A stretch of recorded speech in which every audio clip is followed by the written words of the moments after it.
Dear viewers, हमारे दृष्टि PCS channel पर अब से हर रोज शाम 6 बजे राज्य विशेष करंट अफेयर्स देखना न भूलें। धन्यवाद।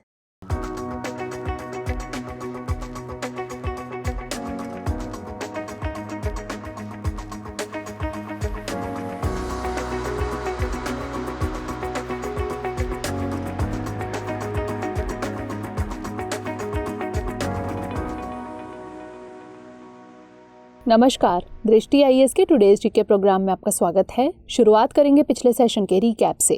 पहला प्रश्न था, निम्नलिखित कथनों पर विचार कीजिए। 1. तोल्काप्पियम तोल्काप्पियर के द्वारा लिखी गई थी और यह प्राचीन तमिल साहित्यिक कार्य मानी जाती है। 2. तोल्काप्पियम तमिल व्याकरण है। 3. यह संगम काल की राजनीतिक और सामाजिक आर्थिक स्थिति को उजागर करती है। निम्नलिखित कूट का प्रयोग कर सही उत्तर चुनिए। इसका सही जवाब था 1, 2 और 3। अगला प्रश्न था, निम्नलिखित युग्मों को देखिए। उच्चतम नागरिक सम्मान और संबंधित देश। 1. Order of Abdulaziz Al Saud Saudi Arabia. 2. Order of Zayed order Bahrain. 3. State order of Ghazi Amir Amanullah Khan Afghanistan. 4. Order of Saint Andrew order Denmark. उपर्युक्त में से कौन से युग्म सही सुमेलित हैं? इसका सही जवाब था केवल 1 और 3। अगला प्रश्न था, निम्नलिखित कथनों पर विचार कीजिए। 1. सहकारी समिति राज्य सूची का विषय है। 2. बहुराज्यीय सहकारी समितियों को संघ सरकार द्वारा विनियमित किया जाता है। उपरोक्त में से कौन सा यहाँ से कथन सत्य है या फिर है? इसका सही जवाब था 1 और 2 दोनों।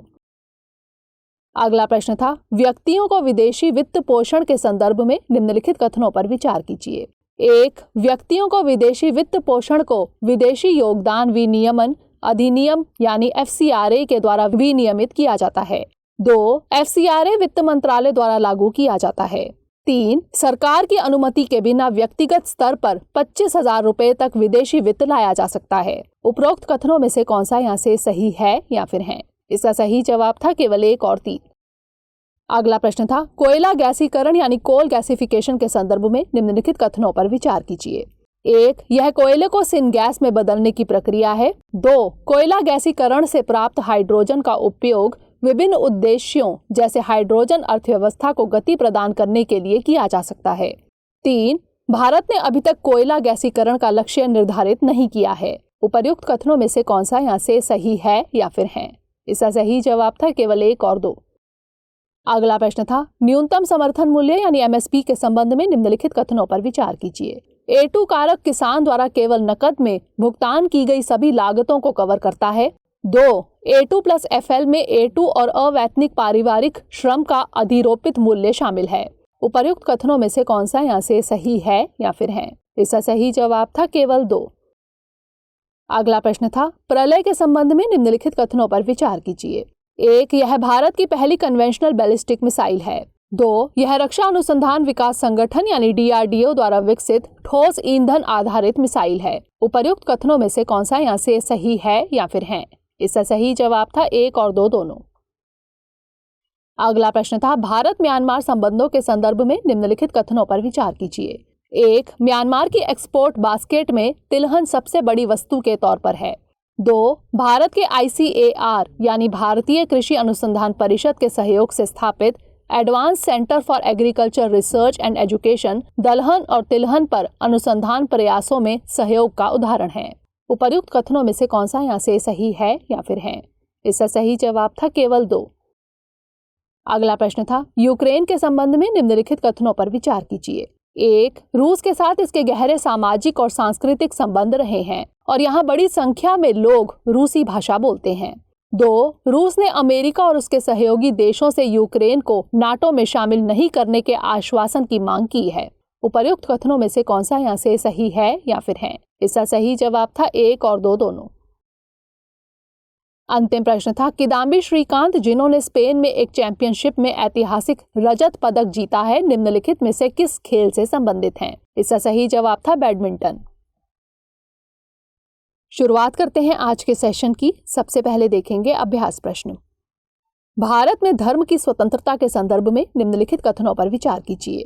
1. अनुच्छेद 25 अंतःकरण और धर्म को अबाध रूप से मानने, आचरण और प्रचार करने की स्वतंत्रता प्रदान करता है।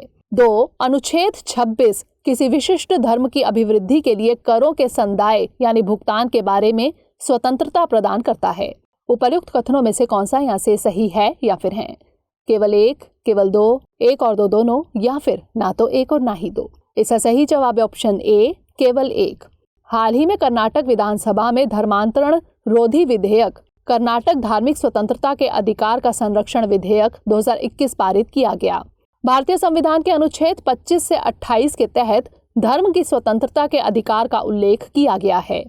अनुच्छेद 25 के अनुसार अंतःकरण धर्म को अबाध रूप से मानने, आचरण और प्रचार करने की स्वतंत्रता प्रदान करता है, इसलिए कथन एक सही है। अनुच्छेद 26 के अनुसार धार्मिक कार्यों के प्रबंध की स्वतंत्रता। अनुच्छेद 27 किसी विशिष्ट धर्म की अभिवृद्धि के लिए करों के संदाय यानी भुगतान के बारे में स्वतंत्रता प्रदान करता है, अतः कथन 2 गलत है। अनुच्छेद 28 कुछ शिक्षा संस्थाओं में धार्मिक शिक्षा या धार्मिक उपासना में उपस्थित होने के बारे में स्वतंत्रता। अनुच्छेद 29 एवं 30 अल्पसंख्यक वर्गों के संस्कृति और शिक्षा संबंधी अधिकार से संबंधित है। तो इस तरह इस प्रश्न का सही जवाब है ऑप्शन ए, केवल एक। हमारे वीडियो अंग्रेजी में देखने के लिए फॉलो करें हमारा ही दूसरा यूट्यूब चैनल दृष्टि IAS इंग्लिश। आज के सेशन का पहला प्रश्न है, ESG फंड के संदर्भ में निम्नलिखित कथनों पर विचार कीजिए।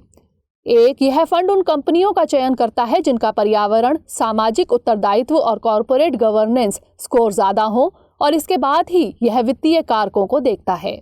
2, यह मुख्य रूप से पर्यावरण से जुड़ा है, इसलिए इस फंड को सेबी द्वारा विनियमित नहीं किया जाता। 3, पहला ESG mutual fund state bank of India द्वारा SBI magnum equity ESG fund नाम से लॉन्च किया गया है। उपर्युक्त कथनों में से कौन से कथन सही हैं या फिर हैं?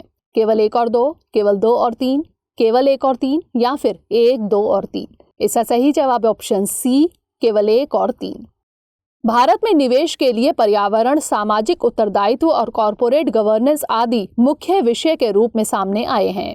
ESG फंड की परिसंपत्तियों का आकार पिछले वर्ष की तुलना में 5 गुना बढ़कर 12,300 करोड़ रुपए हो गया है।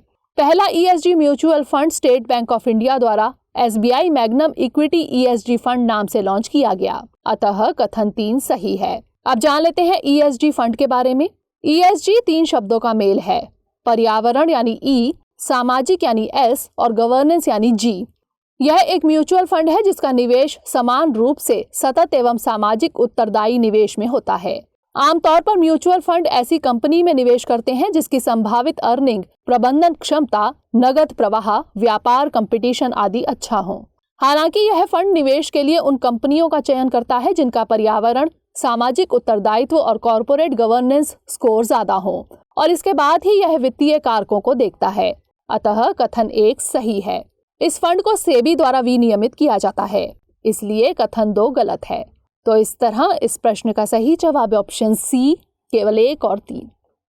अगला प्रश्न है, बेल्ट एंड रोड इनिशिएटिव यानी BRI के संदर्भ में निम्नलिखित कथनों पर विचार कीजिए। 1, इसमें पॉलिसी सहयोग, रेनमिनबी का अंतर्राष्ट्रीयकरण, लोगों के बीच संबंध को शामिल करते हुए 5 कार्यक्रम शामिल हैं। 2, चीन के थिंक टैंक की रिपोर्ट के अनुसार वर्ष 2019 से BRI में 5% तक निवेश बढ़ा है। उपर्युक्त कथनों में से कौन सा यहाँ से सत्य है या फिर है? केवल 1, केवल 2, 1 और 2 दोनों, या फिर ना तो 1 और ना ही 2। इसका सही जवाब है ऑप्शन ए, केवल 1। चीन के एक थिंक टैंक की रिपोर्ट के अनुसार वर्ष 2019 से BRI में 5% तक निवेश में कमी आई है, इसलिए कथन 2 असत्य है।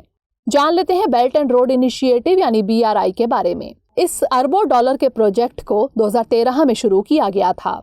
यह साउथ ईस्ट एशिया, मध्य एशिया, खाड़ी क्षेत्र, अफ्रीका और यूरोप को सड़क एवं समुद्री मार्ग से जोड़ने का लक्ष्य रखता है। इसमें 5 तरह के कार्यक्रम शामिल हैं: पॉलिसी सहयोग, व्यापार को बढ़ाना, भौतिक संपर्क, रेनमिनबी का अंतर्राष्ट्रीयकरण, लोगों के बीच संबंध को बढ़ाना, अतः कथन 1 सही है। तो इस तरह इस प्रश्न का सही जवाब है ऑप्शन ए, केवल 1। अगला प्रश्न है, ट्राइफेड के संबंध में निम्नलिखित कथनों पर विचार कीजिए। 1, यह अल्पसंख्यक मामलों के मंत्रालय के प्रशासनिक नियंत्रण में राष्ट्रीय स्तर का एक शीर्ष निकाय है। 2, यह जनजातियों द्वारा अपने उत्पाद बेचने के लिए एक सुविधा प्रदाता और सेवा प्रदाता के तौर पर कार्य करता है। उपर्युक्त कथनों में से कौन सा यहाँ से सही है या फिर है? केवल एक, केवल दो, एक और दो दोनों, या फिर ना तो एक और ना ही दो। इसका सही जवाब है ऑप्शन बी, केवल दो। हाल ही में नई दिल्ली में केंद्रीय जनजातीय कार्य मंत्री श्री अर्जुन मुंडा द्वारा ट्राइफेड की कई उल्लेखनीय पहलों को शुरू किया गया। जान लेते हैं ट्राइफेड यानी भारतीय जनजातीय सहकारी विपणन विकास महासंघ के बारे में। यह जनजातीय कार्य मंत्रालय के प्रशासनिक नियंत्रण के तहत राष्ट्रीय स्तर की शीर्ष संस्था है, इसलिए कथन एक गलत है। यह 1987 में अस्तित्व में आया। ट्राइफेड का मुख्य कार्यालय नई दिल्ली में स्थित है। यह देश में विभिन्न स्थानों पर स्थित 15 क्षेत्रीय कार्यालयों का एक नेटवर्क है। यह जनजातियों द्वारा अपने उत्पाद बेचने के लिए एक सुविधा प्रदाता और सेवा प्रदाता के तौर पर कार्य करता है, इसलिए कथन 2 सही है। तो इस तरह इस प्रश्न का सही जवाब है ऑप्शन बी, केवल 2। अगला प्रश्न है एल्बिनो इंडियन फ्लैपशेल कछुए यानी एल्बिनो इंडियन फ्लैपशेल टर्टल के संबंध में निम्नलिखित कथनों पर विचार कीजिए। 1. यह दक्षिण एशिया में पाई जाने वाली कछुए की एक दुर्लभ प्रजाति है। 2. यह IUCN की रेड लिस्ट में संवेदनशील यानी वल्नरेबल श्रेणी में है। 3. इस प्रजाति का कछुआ भारत में पहली बार ओडिशा में देखा गया। उपर्युक्त कथनों में से कौन सा यहाँ से सही है या फिर है? केवल 1 और 2, केवल 3, केवल 1 और 3, या फिर 1, 2 और 3। इसका सही जवाब है ऑप्शन डी, 1, 2 और 3, यानी सभी कथन सही हैं। हाल ही में तेलंगाना के निजामाबाद के सिरनापल्ली जंगल में पर्वतारोहियों द्वारा एल्बिनो इंडियन फ्लैपशेल कछुए की एक दुर्लभ प्रजाति देखी गई। जान लेते हैं इंडियन फ्लैपशेल कछुए यानी लिसेमिस पंक्टाटा के बारे में। यह दक्षिण एशिया में पाई जाने वाली कछुए की एक दुर्लभ प्रजाति है, इसलिए कथन 1 सही है। इसकी IUCN स्थिति संवेदनशील है, इसलिए कथन 2 सही है। मीठे पानी में पाए जाने वाले ये कछुए पाकिस्तान, भारत, श्रीलंका और बांग्लादेश जैसे दक्षिण एशियाई देशों में पाए जाते हैं। इस प्रजाति का कछुआ भारत में पहली बार ओडिशा में तत्पश्चात पश्चिम बंगाल में देखा गया था। भारतीय फ्लैपशेल कछुए में एल्बिनो यानी रंगहीन या चमकीले पीले रंग की उपस्थिति के आनुवंशिक कारण हैं। यह एक जन्मजात विकार है और यह टायरोसिन वर्णक की पूर्ण या आंशिक अनुपस्थिति के कारण होता है, इसलिए कथन 3 सही है। तो इस तरह इस प्रश्न का सही जवाब है ऑप्शन डी, 1, 2 और 3। अगला प्रश्न है वर्नाकुलर इनोवेशन प्रोग्राम यानी VIP के संबंध में निम्नलिखित कथनों पर विचार कीजिए। 1. यह नवाचार और उद्यमिता के क्षेत्र में भाषा की बाधा को दूर करने की एक पहल है। 2. इसके लिए आवश्यक क्षमता निर्माण को लेकर AIM 22 अनुसूचित भाषाओं में से प्रत्येक की पहचान के बाद वर्नाकुलर टास्क फोर्स यानी VTF को प्रशिक्षण प्रदान करेगा। उपर्युक्त कथनों में से कौन सा यहाँ से सही है या फिर है? केवल 1, केवल 2, 1 और 2 दोनों, या फिर ना तो 1 और ना ही 2। इसका सही जवाब है ऑप्शन सी, 1 और 2 दोनों, यानी दोनों कथन सही हैं। हाल ही में अटल इनोवेशन मिशन यानी AIM नीति आयोग ने वर्नाकुलर इनोवेशन प्रोग्राम यानी VIP लॉन्च किया। अब जान लेते हैं VIP यानी वर्नाकुलर इनोवेशन प्रोग्राम के बारे में। यह नवाचार और उद्यमिता के क्षेत्र में भाषा की बाधा को कम करने की एक पहल है, इसलिए कथन 1 सही है। इसके जरिए भाषा की बाधाओं को दूर करने और देश के सुदूर क्षेत्रों में इनोवेटर्स को सशक्त बनाने में मदद मिलेगी। यह देश में नवोन्मेषकों और उद्यमियों को 22 अनुसूचित भाषाओं में नवाचार इकोसिस्टम तक पहुंच में सक्षम बनाएगा। इसके लिए आवश्यक क्षमता निर्माण को लेकर AIM 22 अनुसूचित भाषाओं में से प्रत्येक की पहचान के बाद वर्नाकुलर टास्क फोर्स यानी VTF को प्रशिक्षण प्रदान करेगा, इसलिए कथन 2 सही है। प्रत्येक टास्क फोर्स में स्थानीय भाषा के शिक्षक, विषय विशेषज्ञ, तकनीकी लेखक और क्षेत्रीय अटल इंक्यूबेशन सेंटर यानी AIC का नेतृत्व शामिल है। भारत इस तरह की पहल शुरू करने वाला दुनिया का पहला देश हो सकता है जहां 22 भाषाओं के साथ साथ अंग्रेजी का एक नवाचार इकोसिस्टम बनाया जा रहा है। तो इस तरह इस प्रश्न का सही जवाब है ऑप्शन सी, 1 और 2 दोनों। अगला प्रश्न है high speed expendable aerial target अभ्यास के संबंध में निम्नलिखित कथनों पर विचार कीजिए। 1. उड़ान परीक्षण के दौरान उच्च स्थिरता के साथ बहुत कम ऊंचाई पर उच्च सुपरसोनिक गति प्रक्षेप वक्र का प्रदर्शन किया गया। 2. इसे DRDO और NPOM रूस द्वारा विकसित किया गया है। उपर्युक्त कथनों में से कौन सा यहाँ से सही नहीं है या फिर है? केवल एक, केवल दो, एक और दो दोनों, या फिर ना तो एक और ना ही दो। इसका सही जवाब है ऑप्शन सी, एक और दो दोनों, यानी दोनों कथन गलत हैं। हाल ही में डीआरडीओ ने ओडिशा के तट से दूर चांदीपुर ओडिशा तट के समीप एकीकृत परीक्षण रेंज से स्वदेशी रूप से विकसित high speed expendable aerial target यानी HEAT अभ्यास का उड़ान परीक्षण किया। अभ्यास का विकास डीआरडीओ ने किया है और NPOM रूस की इसमें कोई भूमिका नहीं है, लिहाजा दूसरा कथन गलत है। अभ्यास एक स्वदेशी मानव रहित हवाई लक्ष्य प्रणाली है। इसका उपयोग विभिन्न मिसाइल प्रणालियों के मूल्यांकन हेतु हवाई लक्ष्य के तौर पर किया जा सकता है। उड़ान परीक्षण के दौरान उच्च स्थिरता के साथ बहुत कम ऊंचाई पर उच्च सबसोनिक गति प्रक्षेप वक्र का प्रदर्शन किया गया, इसलिए कथन एक भी गलत है। तो इस तरह इस प्रश्न का सही जवाब है ऑप्शन सी, एक और दो दोनों। अगला प्रश्न है, राष्ट्रीय सिद्ध दिवस के संबंध में निम्नलिखित कथनों पर विचार कीजिए। एक, राष्ट्रीय सिद्ध दिवस हर साल गौतम की जयंती के अवसर पर मनाया जाता है। 2, पहला सिद्ध दिवस 4 जनवरी 2018 को मनाया गया था। उपर्युक्त कथनों में से कौन सा यहाँ से सही है या फिर है? केवल एक, केवल दो, एक और दो दोनों, या फिर ना तो एक और ना ही दो। इसका सही जवाब है ऑप्शन बी, केवल दो। आयुष मंत्रालय द्वारा 23 दिसंबर को 5वां सिद्ध दिवस मनाया गया। इस वर्ष के लिए इसकी थीम स्ट्रेंथ ऑफ सिद्ध मेडिसिन फॉर कम्युनिकेबल डिजीजेज रखी गई है। सिद्ध चिकित्सा पद्धति की शुरुआत भारतीय उपमहाद्वीप में हुई। यह स्वास्थ्य देखभाल की सबसे पुरानी संहिताबद्ध परंपराओं में से एक है। इसमें कई जटिल अभिनव चिकित्सीय उपाय और उपचार के तौर तरीके मौजूद हैं और यह वर्तमान में भी देश के दक्षिणी भागों में प्रचलित है। इसके मूल आधार और सिद्धांत काफी हद तक पंचभूतम, स्वाद और 3 रसों पर निर्भर हैं। आयुष मंत्रालय द्वारा सिद्ध चिकित्सा के जनक सिद्धा अख्तियार के जन्मदिन के अवसर पर हर साल राष्ट्रीय सिद्ध दिवस मनाया जाता है, इसलिए कथन एक गलत है।